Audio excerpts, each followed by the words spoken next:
बिस्मिल्लाहिर्रहमानिर्रहीम। अस्सलाम वालेकुम नाज़रीन, आप यूट्यूब चैनल देख रहे हैं। मैं इमरान खान हूँ। नाज़रीन, सबसे पहले पाकिस्तान तहरीक इंसाफ के बानी चेयरमैन इमरान खान साहब और साबिक़ वज़ीर आज़म का जो स्टेटमेंट है अडियाला जेल से, वो मैं आपको बताता हूँ। आज पाकिस्तान की तारीख़ का बहुत इंपॉर्टेंट दिन है। आज के दिन 1971 में पाकिस्तान दो लख्त हो गया था। मशरक़ी पाकिस्तान हमारा अलग हो गया था और वहाँ पर बांग्लादेश एक अलग मुल्क बन गया। और आज के दिन में 2014 में आर्मी पब्लिक स्कूल में एक सानिया हुआ था, बहुत बड़ा खौफनाक सानिया, जिसमें बहुत बड़ी तादाद में तलबा को और उसातिज़ा को शहीद कर दिया गया था। और उस पर पूरी कौम आज तक दिल गिरफ्ता है। पूरी कौम आज तक उस सानिया को भुला नहीं सकी। और आज भी बहुत सारे ऐसे मज़ीद सवालात मौजूद हैं, उन सवालात पे हम बात करेंगे। लेकिन पहले इमरान खान साहब का स्टेटमेंट जो जारी किया गया है उसमें यह है कि इय्याका नअबुदु व इय्याका नस्तईन। सबसे पहले तो आपने घबराना नहीं है। मैं सारी उम्र भी जेल में गुजारने के लिए तैयार हूँ, लेकिन वक्त के यजीद के आगे कभी नहीं झुकूंगा। लेकिन मुसद्दिक मलिक साहब की ख्वाहिश पूरी हो गई। इमरान खान साहब ने वक्त का यजीद जो लफ्ज़ है वो भी इस्तेमाल कर दिया। कल उन्होंने कहा था कि यजीद और फ़िरौन का लफ्ज़ क्यों इस्तेमाल नहीं किया और जनरल डायर का लफ्ज़ क्यों इस्तेमाल किया, तो ये आ गया। फिर इमरान खान साहब कहते हैं जी अल्लाह अल हक है, वो हक सच का खुदा है और सब्र करने वालों के साथ है। हम सब इस मुल्क की हकीकी आज़ादी के लिए कुर्बानी दे रहे हैं। आपने सब्र करना है और मेरे साथ मिलकर जुल्म का मुकाबला करना है। डी चौक में दौरे हाजिर के जनरल डायर ने कौम को अपना गुलाम गर्दानते हुए निहत्ते और पुरअमन शहरियों पर बिला इश्तियाल गोलियां चलवाईं। हम इस वाक़े को कभी भी नहीं भूलने देंगे और अपने वर्कर्स और शोहदा को इंसाफ दिलाएंगे। लेकिन खान साहब ने फिर कह दिया जनरल डायर, और उन्होंने कहा जी डी चौक के अंदर उसी तरह का सानिया किया गया जैसा जलियांवाला बाग में जनरल डायर ने किया था। उन्होंने कहा ना इस वाक़े को हम कभी भूलने देंगे और अपने वर्कर्स को और शोहदा को इंसाफ दिलाएंगे। मुझे वर्कर्स और वकला ने बताया कि अभी तक सामने आने वाले 12 शोहदा वो हैं जिन्हें 26 नवंबर को मगरिब से पहले शहीद किया गया और बाकी लोगों को रात को इलाके की बिजली बंद करके गोलियां मारी गई हैं। इनको किधर गायब कर दिया गया है? अभी भी दर्जनों अफराद मिसिंग हैं। ये इमरान खान साहब बता रहे हैं कि उनको ये इंफॉर्मेशन दी गई है, वकला की जानिब से और दीगर लोगों की जानिब से उनको ये बताया गया है। वर्कर्स ने भी उनको ये बताया। मिसिंग पर्सनस को तलाश करना और तमाम डाटा पब्लिक करना हुकूमत की जिम्मेदारी है। मीडिया समेत हजारों लोगों ने अंधाधुंध फायरिंग और बर्बरियत को अपनी आंखों से देखा और इसके बाद अस्पतालों का रिकॉर्ड गायब करने और शोहदा की लाशें वर्सा को फराहम करने से इनकार की भी मीडिया रिपोर्ट्स मौजूद हैं। हमारा मुतालबा है कि जल्द अज जल्द 9 मई के फॉल्स फ्लैग ऑपरेशन और 26 नवंबर के इस्लामाबाद कत्लेआम की शफाफ तहकीकात और जिम्मेदारान के तयन के लिए आज़ादाना जुडिशल कमीशन तश्कील दिया जाए, जिसमें सीनियर तरीन सुप्रीम कोर्ट जजेस शामिल हों। कौम तैयार रहे, मैं जल्द अगले लायामल का ऐलान करूंगा। अच्छा नाज़रीन, एक खबर और भी रिपोर्ट हुई है और ज़ुबैर अली खान साहब ने इसको रिपोर्ट किया था। और ख़बर यह थी कि इमरान खान साहब ने गालिबन अपनी जो तहरीक है सिविल नाफरमानी की, उसको हुकूमत से मुज़ाकरात की सूरत में एक हफ्ता आगे करने का इशारा दिया है। ये चीज़ें पाकिस्तान तहरीक इंसाफ जब कन्फर्मेशन के साथ सामने लेकर आएगी तो आपके सामने आ जाएंगी। बहरहाल इमरान खान साहब वहीं खड़े हैं जहां वो पहले दिन से खड़े थे।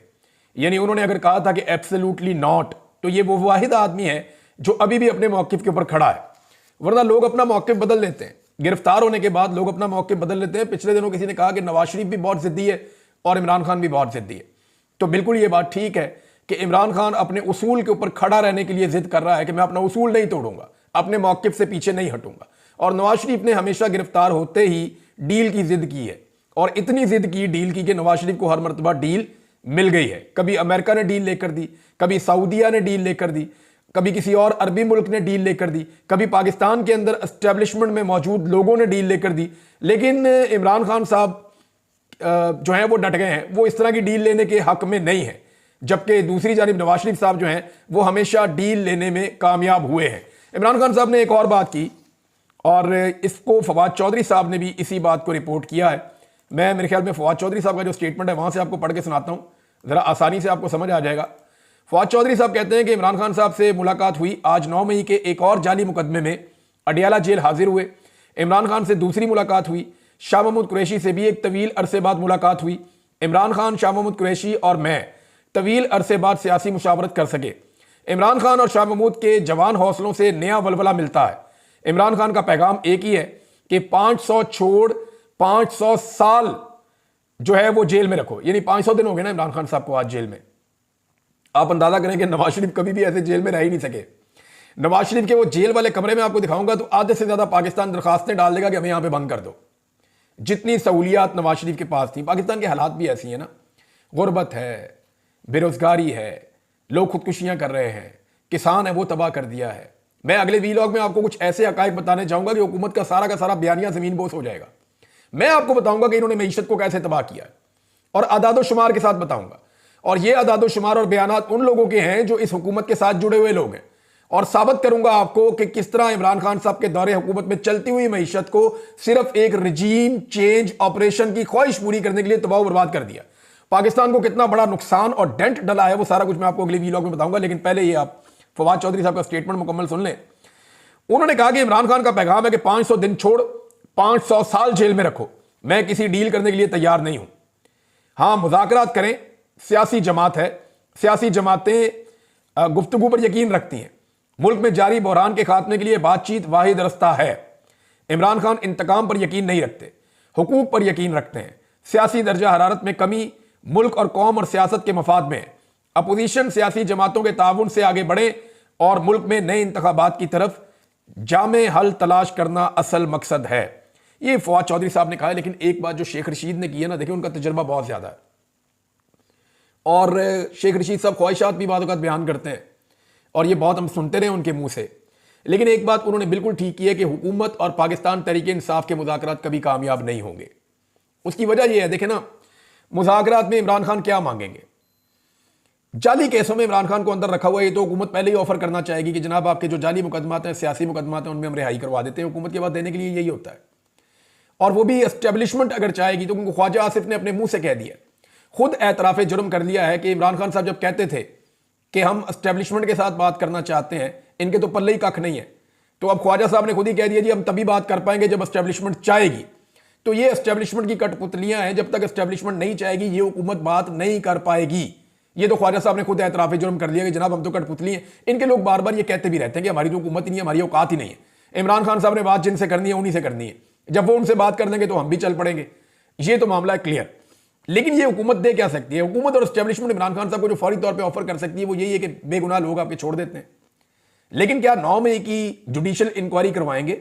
मुझे नहीं लगता वो करवा पाएंगे, क्योंकि उसमें बहुत सारे पर्दा नशीनों के नाम खुल जाएंगे और बहुत सारे बेगुनाह लोग जो साल 1.5 साल जेलों में रहे हैं उनको जवाब कौन देगा? उन्होंने किस बात की सजा भुगती है?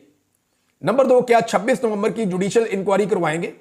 इमरान खान साहब के मुताबिक जो वो मांग रहे हैं वो नहीं दिया जाएगा। हां, गोंगलों से मट्टी झाड़ने की कोई कोशिश तो की जा सकती है, कोई ऐसे ही इधर उधर का खानापुरी तो की जा सकती है, लेकिन प्रॉपर इंक्वायरी कभी नहीं करवाएंगे, क्योंकि पूरी दुनिया ने देखा है जो डी चौक के अंदर उस दिन कत्लेआम हुआ है, जैसे लोगों को दिन से लेकर रात कहे तक मारा गया, जिस तरह रियल बुलेट्स चली। अभी अल जजीरा की एक फुटेज है जिसको पाकिस्तान तहरीक इंसाफ ने जारी किया अपने अकाउंट के ऊपर, जो उन्होंने लिखा और जो उन्होंने दिखाया वो मैं आपको बता देता हूं। ये है जी, और अल जजीरा ने अपनी रिपोर्ट में रेंजर्स को AK-47 से सीधी गोलियां चलाते दिखा दिया। अब बताओ गोली क्यों चलाई? अब जरा आप ये फुटेज अगर देखें गौर से तो इस फुटेज में 2 रेंजर्स वाले गोली चलाते हुए आपको नजर आ रहे हैं।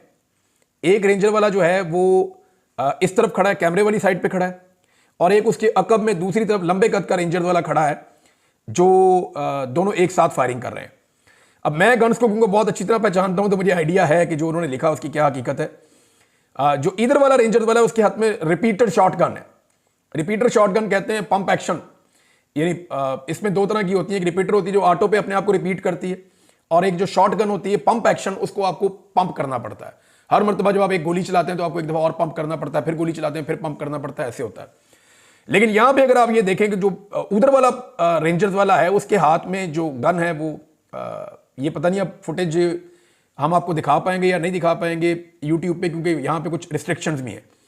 लेकिन यहाँ जो यूट्यूब या फेसबुक पे कुछ रिस्ट्रिक्शन है जिसकी वजह से, लेकिन ये मैं आपको कंफर्म कर रहा हूँ, अगर आप ये वीडियो देखें सोशल मीडिया पे वायरल है, ट्विटर के ऊपर और हर जगह पे, तो इसमें ये जो गोली चलाने वाला शख्स है उसके हाथ में AK-47 वाकई है, और ये पाकिस्तान तहरीक इंसाफ ने इसका जो है वो इसको क्लेम भी किया है और अल जजीरा ने इसको चलाया भी है। तो हुकूमत के और पीटीआई के मुज़ाकरात कैसे कामयाब हो सकते हैं, कैसे कामयाब हो सकते हैं? पीटीआई क्या मांगेगी उनसे? वो कहेंगे जी मैंडेट वापस करो। मैंडेट देते हैं तो चोर डिक्लेयर हो जाते हैं, हुकूमत भी खत्म हो जाती है और फंस भी जाएंगे बहुत बुरी तरह, सारा का सारा निजाम नंगा हो जाएगा, एक्सपोज हो जाएगा। तो ये मुज़ाकरात एस्टेब्लिशमेंट के साथ जब इमरान खान साहब कहते हैं तो ठीक कहते हैं। उसकी वजह क्या है? देखें, एस्टेब्लिशमेंट के पास कम से कम ये पावर मौजूद है कि वो कहे ठीक है जो हो गया सो हो गया, नए इलेक्शन करवा देते हैं। वो ये तो नहीं चाहेंगे कि जितना गंद मारा गया इस मुल्क में वो उठा के एस्टेब्लिशमेंट के और मौजूदा हुकूमत के इनके कंधों पे रख दिया जाए और इनको जलील और रुसवा किया जाए सारी दुनिया के अंदर। ये तो वो नहीं चाहेंगे। हाँ, लेकिन वो इतना जरूर कर सकेंगे कि ठीक है हम पाकिस्तान में फ्री एंड फेयर इलेक्शन की तरफ चले जाते हैं, आप हमें 6 महीने दे दें या 4 महीने दे दें या 5 महीने दे दें, आप निकल के अपनी पब्लिक कंपेन करें। उनको भी इजाजत देते हैं, वो भी अपनी पब्लिक कंपेन करें। 6 महीने के बाद हम आपको तहरीरी वादा कर देते हैं या हम आपसे वादा गारंटी के साथ कर देते हैं कि पाकिस्तान में इलेक्शन हो जाएगा, तो फिर पाकिस्तान में इलेक्शन करवा दिए जाएंगे। ये तो वो वादा कर सकते हैं। लेकिन जो पिछले गुनाह उनके हैं, अगर देखें उनके ऊपर अगर पर्दा उठाना होता तो आज तक महमूद-उर-रहमान कमीशन रिपोर्ट स्कूलों में, कॉलेजेस में और यूनिवर्सिटीज में पढ़ाई जा रही होती। 16 दिसंबर है ना आज के दिन पाकिस्तान को शिकस्त हुई थी और पाकिस्तान के हजारों फौजी जो हैं वो इंडियन कैप्टिविटी में चले गए थे। भारतीयों ने उनको गिरफ्तार कर लिया था, हमने हथियार फेंक दिए थे बदकिस्मती से। और हथियार हमने इसलिए नहीं फेंके थे कि हम लड़ने की कैपेसिटी या सलाहियत नहीं थी हमारे अंदर, हमारी बेशुमार गलतियां थी, जिनमें सबसे बड़ा मामला यह था कि पाकिस्तान की मिलिट्री एस्टेब्लिशमेंट ये नहीं चाहती थी कि पाकिस्तान की फौज और लड़े। और यह हथियार फेंकने का जो फैसला है मुख्तलिफ रिपोर्ट्स के मुताबिक वो यहां पाकिस्तान में किया गया था, मगरबी पाकिस्तान में किया गया था और वहां फौजियों को हथियार फेंकने पड़े। अब वो वीडियोस इंडिया हर दफ्तर में अपने उन्होंने तस्वीरें लगाई हुई है, हर जगह वो वीडियोस चलाते हैं, पाकिस्तान को रुसवा करते हैं। लेकिन अगर देखें अपने माजी की गलतियों से सीखना होता या उन गलतियों के ऊपर शर्मिंदा होना होता तो महमूद-उर-रहमान कमीशन रिपोर्ट जो है वो पब्लिक हो चुकी होती। लेकिन वो पब्लिक आज तक नहीं हुई। एस्टेब्लिशमेंट ने आज तक जो कुछ भी किया उसको कभी भी निसाब का हिस्सा नहीं बनने दिया। तो वो ये नहीं चाहेंगे कि जो कुछ 2024 के इलेक्शन में उन्होंने किया वो निसाब का हिस्सा बन जाए। तो इसलिए उसके ऊपर मट्टी डाल के वो आगे बढ़ने की कोशिश करेंगे और एक नया इलेक्शन ही हो सकता है। पाकिस्तान तहरीक इंसाफ अब कर क्या रही है? पाकिस्तान तहरीक इंसाफ के 2 मिशन है, इसको जरा आप गौर से समझ लें जो वो कर रहे हैं। और उसके मुकाबले में दूसरी तरफ से पीडीएम की जमातें या हुकूमत या उनका मीडिया क्या कर रहा है ये भी मैं आपको बता देता हूं। पाकिस्तान तहरीक इंसाफ का यह है कि हुकूमत के पीछे से एस्टेब्लिशमेंट की सपोर्ट निकल जाए। यानी ये जो हुकूमत है इस वक्त जो बैठी हुई है इसको मुकम्मल सपोर्ट है पाकिस्तान की मिलिट्री एस्टेब्लिशमेंट की। ये आलमी अखबारात में, मीडिया में हर जगह लिखा जाता है, मैं कोई अकेला नहीं कह रहा, सब कहते हैं कि, और ये सब जानते हैं, ये सारे के सारे ही जानते हैं, नैरेटिव एक है, बयानिया एक है, हर चीज एक है। पाकिस्तान का मईशत से लेकर दहशतगर्दी के मामला लेकर और पाकिस्तान के जितना भी अवामी स्ट्रक्चर है सब कुछ तबाह करने के बावजूद पूरी सपोर्ट जो है इस हुकूमत को एस्टेब्लिशमेंट की है, वरना ये हुकूमत तो 5 मिनट नहीं चल सकती। तो हुकूमत को एस्टेब्लिशमेंट की सपोर्ट है। पाकिस्तान तहरीक इंसाफ का पहला मिशन है कि एस्टेब्लिशमेंट की सपोर्ट हुकूमत के पीछे से निकल जाए। लेकिन वो तो निकलेगी नहीं, क्योंकि इस वक्त मामलात ऐसे हैं कि एस्टेब्लिशमेंट और हुकूमत दोनों इमरान खान को अपना दुश्मन समझते हैं और उन्हें लगता है कि इमरान खान आ गया तो हम दोनों के लिए मुश्किलात हो जाएंगी। अब एस्टेब्लिशमेंट की सपोर्ट हुकूमत के पीछे से कैसे निकले उसका पाकिस्तान तहरीक इंसाफ ने हल निकाला है। और वो ऐसे निकाला है कि एस्टेब्लिशमेंट के पीछे से जो अमेरिकन सपोर्ट है वो निकाल दी जाए। यानी अभी तक जो कुछ भी एस्टेब्लिशमेंट कर रही है इसमें एस्टेब्लिशमेंट को पीछे से अमेरिकन सपोर्ट है। अगर अमेरिकन सपोर्ट एस्टेब्लिशमेंट के पीछे से निकल जाती है तो फिर एस्टेब्लिशमेंट की सपोर्ट हुकूमत के पीछे से फौरन निकल जाएगी। ये है जी पाकिस्तान तहरीक इंसाफ का सिंपल मिशन। और इसमें जो ओवरसीज पाकिस्तानी है वो बहुत ज्यादा काम कर रहे हैं। अमेरिका और बरतानिया की सपोर्ट एस्टेब्लिशमेंट के पीछे से रफ्ता रफ्ता निकलती चली जा रही है। और आने वाले हफ्ते में मैं आपको पहले बता चुका हूं कि 25 तारीख तक कुछ ऐसी डेवलपमेंट्स होंगी। एक ट्वीट का जिक्र किया जा रहा है, वो तो बहुत देर से क्लेम हो रहा है, एक ट्वीट आ सकता है, लेकिन बड़ी चीज यह है कि इस्लामाबाद में एक टेलीफोन कॉल आने वाली है और उस टेलीफोन कॉल के बड़े जबरदस्त असरात होंगे, मैं आपको फिर बता रहा हूं। और दूसरी जो चीज है कि 2 हांडियों के ऊपर से ढक्कन उठने वाले हैं 25 तारीख से पहले पहले, एक बरतानिया में और एक अमेरिका में। और जब ये चीज आपके सामने आएगी तो कल से मुझे बहुत सारे लोग पर्सनली फोन करके मैसेजेस करके पूछ रहे हैं कि इमरान भी बताएं तो सी क्या चीज है। तो मैं उन्हें यही कह रहा हूं कि अभी नहीं, आप थोड़ा सा इंतजार करें, क्योंकि इसको जो ओवरसीज पाकिस्तानी हैं उन्होंने भी थोड़ा सा खुफिया रखा हुआ है और वो नहीं चाह रहे कि अभी चीजें बाहर आए।